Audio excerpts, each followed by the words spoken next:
Hello বন্ধুরা, আজকে আমি তোমাদের সাথে শেয়ার করব যে কোনো অনুষ্ঠান বাড়িতে রান্না কিভাবে করা হয় আর রান্নার পদ্ধতিগুলো কি কি। তো চলো বেশি কথা না বলে শুরু করা যাক। তো এটা হচ্ছে প্রথম ভিডিও আর আজকের পর্বে আমি দেখাবো চিতল কালিয়া, চিতল মাছের মুইঠা, আম কাসন্তি আর শাহি চিপস। তো এই চারটা রেসিপি কিভাবে বানায় তারা সেটা আজকে তুলে ধরবো। তো তোমরা ভিডিওটা পুরো দেখো, আশা করি ভালো লাগবে, তাহলে বুঝতে পারবে যে কোনো অনুষ্ঠান বাড়িতে তারা কিভাবে রান্না করে। তো সবার প্রথমে আম কাসন্তি বানানোর জন্য আমগুলো ভালো করে কেটে নিচ্ছে আর কেটে কেটে একটা গামলার মধ্যে জল রাখা আছে তার মধ্যে রাখছে যাতে আমগুলোর কষগুলো বেরিয়ে যায়। কিছুক্ষণ রাখার পর যখন কষগুলো বেরিয়ে যায় তারপর আরেকটা গামলার মধ্যে তুলে নেওয়া হচ্ছে। তো এবার চলে আসলো আম কাসন্তি বানানোর পালা। সবার প্রথমে একটা বড় কড়াইয়ের মধ্যে সরিষার তেল পরিমাণ মতন ঢেলে দেওয়া হচ্ছে। এরপর তেলটা যাতে পোড়া না লাগে তারপর খুন্তি দিয়ে ভালো করে নেড়ে চেড়ে নিচ্ছে। আর তেল গরম হয়ে গেলে তেলের মধ্যে ছেড়ে দিল গোটা সরিষা, তারপরে একটু নাড়াচাড়া করে নিল আর তার কিছুক্ষণ পরে আমগুলো ঢেলে দিল।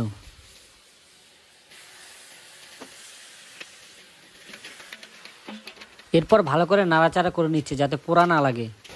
তারপর আমগুলোর উপরে পরিমাণ মতন লবণ ছিটিয়ে দিল। আবারও ভালো করে নেড়ে চেড়ে নিচ্ছে যাতে লবণগুলো ভালোভাবে আমগুলোর মধ্যে মিশে যায় আর আমগুলো যাতে ভালোভাবে সিদ্ধ হয়ে যায়।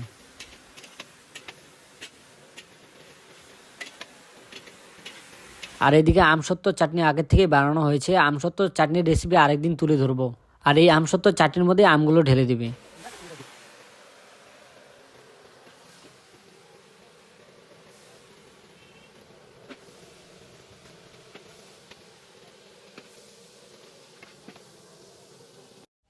আর আমগুলো আমসত্ত্ব চাটনির মধ্যে ঢালার পরে ভালোভাবে ফুটিয়ে নেওয়া হচ্ছে।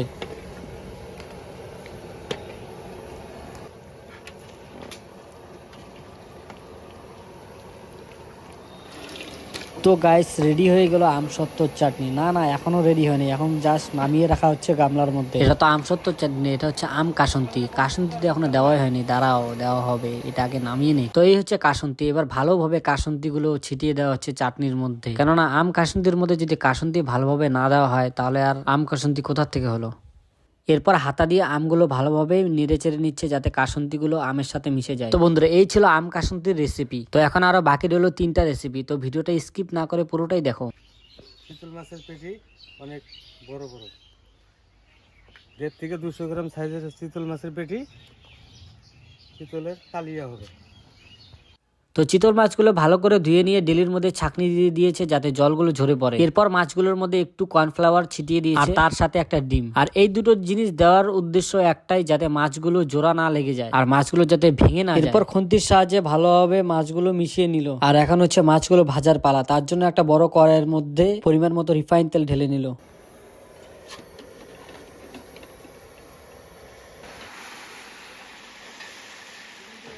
তো এখন মাছগুলো ভালোভাবে গরম তেলে ভেজে নেক। আর ততক্ষণ আমি তোমাদের হচ্ছে মাছের কালিয়ার মশলা কিভাবে বানায় সেটা দেখাবো। তো তোমরা দেখতেই পারছো একটা টেবিলের মধ্যে সব রকমের মশলা রাখা আছে। আর মশলা বানানোর জন্য যা যা মশলা লাগবে সবকিছু পেস্ট করে রেখে দিয়েছে। তো মশলা বানানোর জন্য সবার প্রথমে পরিমাণ মতন সরিষার তেল ঢেলে নিল। আর তেলটা যখন গরম হয়ে গেছে একটু আঁচ কমিয়ে নিয়ে ভালো করে নাড়াচাড়া করে নিল।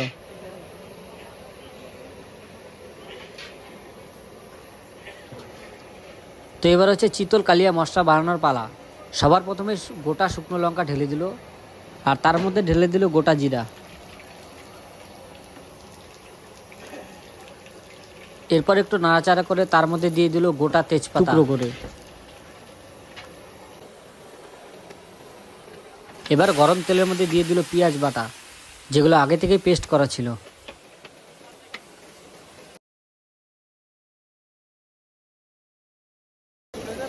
তারপর ভালো করে নাড়াচাড়া করে পেঁয়াজগুলো ভেজে নিচ্ছে।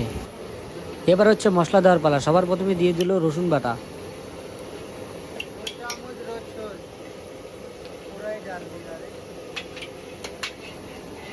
এরপর দিয়ে দিল পরিমাণ মতন জিরার গুঁড়া আর ভালো করে নাড়াচাড়া করছে যাতে পোড়া না লেগে যায়।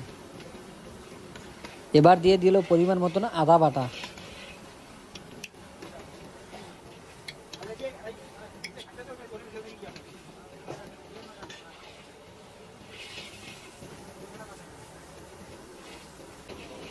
এরপর দিয়ে দিল পরিমাণ মতন লঙ্কার গুঁড়ো।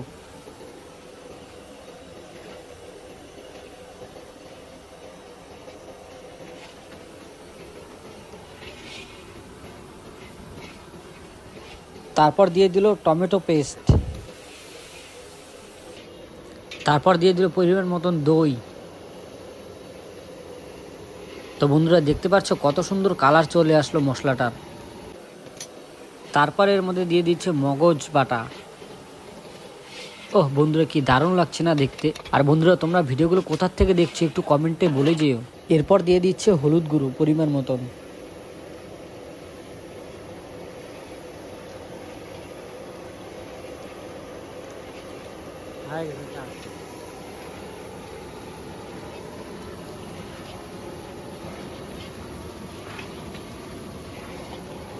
তারপর কিছুক্ষণ নাড়াচাড়া করে এর মধ্যে দিয়ে দিল কাজু বাদাম বাটা।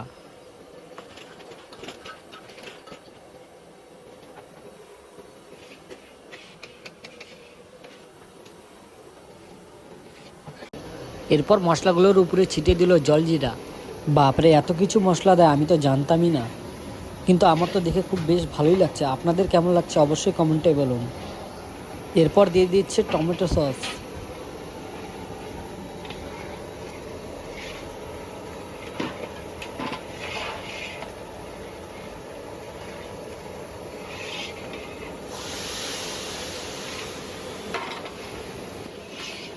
এবার ভালো করে মশলাগুলো মিলিয়ে দিয়ে দিল পরিমাণ মতন লবণ।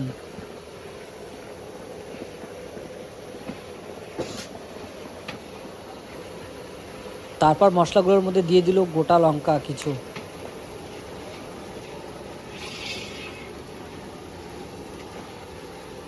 তারপর আবার কেটে রাখা কিছু টমেটো দিয়ে দিল।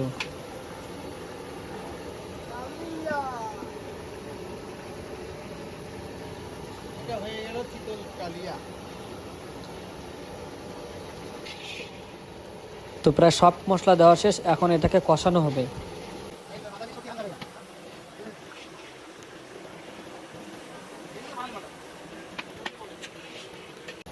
তো মশলাটা কষানো হয়ে গেলে এর মধ্যে দিয়ে দিল গরম জল।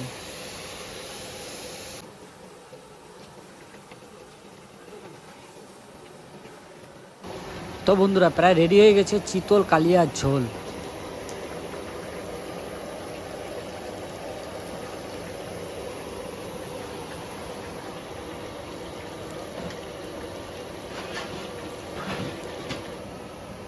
আর তোমরা তো প্রায় জানো যে কোনো ঝোলের মধ্যে যদি গরম মশলা দেওয়া হয় তাহলে টেস্টটা একদমই বেড়ে যায়। তার জন্য আর কি পরিমাণ মতন গরম মশলাও দিয়ে দিল। তারপর টেস্টটা যাতে আরও দ্বিগুণ হয়ে যায় তার জন্য দিয়ে দিল আমুল বাটার। তো এখন পুরোপুরি রেডি হয়ে গেছে চিতল কালিয়ার ঝোল। আর বন্ধুরা চিতল মাছের পিসগুলো দেখছো বেশ বড়ই। এরপর চিতল মাছের পিসগুলোর উপরে টমেটো কুচি করে রাখা ছিল লম্বা লম্বা করে, এগুলো ছিটিয়ে দিয়ে দিল। চিতল কালিয়া হয়ে গেল, দেখছেন বন্ধুরা, এটাকে বলে চিতল কালিয়া। তো বন্ধুরা এই ছিল চিতল কালিয়া রেসিপি। কেমন লাগলো অবশ্যই কমেন্টে জানাবে। তো এখন দেখাবো চিতল মুইঠা কিভাবে বানায়। সবার প্রথমে চিতল মাছ থেকে কাটা ছাড়িয়ে শুধু মাংসগুলো বের করে নেওয়া হচ্ছে। এরপর চিতল মুইঠাতে দেওয়ার জন্য আলু ভালো করে ছিনে নেওয়া হচ্ছে। এবার কাটা ছাড়িয়ে রাখা মাছগুলোর মধ্যে পরিমাণ মতো লবণ দিয়ে দেওয়া হলো। তারপর পরিমাণ মতো আদা বাটা দিয়ে দিল। তারপর পরিমাণ মতো লঙ্কা বাটা দিয়ে দিল। লঙ্কা,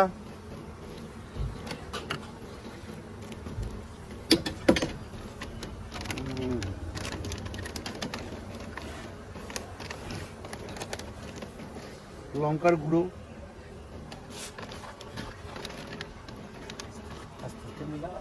হলুদ গুঁড়ো, এরপর তার মধ্যে কয়টা ডিম ভেঙে দেওয়া হলো।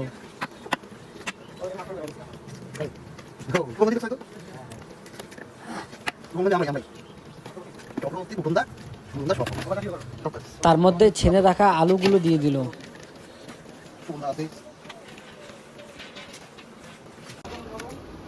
এরপর পরিমাণ মতন রসুন বাটা দিয়ে ভালো করে মেখে নিল যাতে সবগুলো একসাথে মিশে যায়। এরপর হাত দিয়ে একটা একটা করে মুইঠা বানিয়ে রাখছে। আর সবগুলো মুইঠা বানানো হয়ে গেলে মুইঠাগুলো গরম জলে সিদ্ধ করার জন্য ঢেলে দিচ্ছে একটা একটা করে। এরপর সিদ্ধ করা মুইঠাগুলো গরম তেলে ভেজে নেওয়া হচ্ছে। চিতল মুইঠা। তো বন্ধুরা ভাজা হয়ে গেলে পরে চিতল মাছের মুইঠাগুলো চিতল মাছের ঝোলের মধ্যে ঢেলে দেওয়া হলো। তো এই ছিল চিতল মাছের মুইঠা বানানোর রেসিপি। আর হয়তো তোমরা হয়তো ভাবছো যে ঝোলটা যে বানালো সেটা রেসিপি তো দেখালে না। অ্যাকচুয়ালি যে চিতল মাছের কালিয়া বানানো হলো সেই কালিয়া ঝোলটাই রেখে দেওয়া হয়েছিল, সেটার মধ্যে এই মুইঠাগুলো ঢেলে দেওয়া হয়েছে আর রেডি হয়ে গেলো চিতল মাছের মুইঠা। শেষে তোমাদের দেখাতে চলেছে শাহী চিপস কিভাবে। তো বন্ধুরা, তোমরা যে এই আলু চিপসটা দেখছো এটা বাজারে রেডিমেড কিনতে পাওয়া যায়। তো এটা ভালো করে ভেজে নিয়ে নিল, এরপর বড় বড় পাঁপড় ভালো করে ভেজে নিয়ে নিল।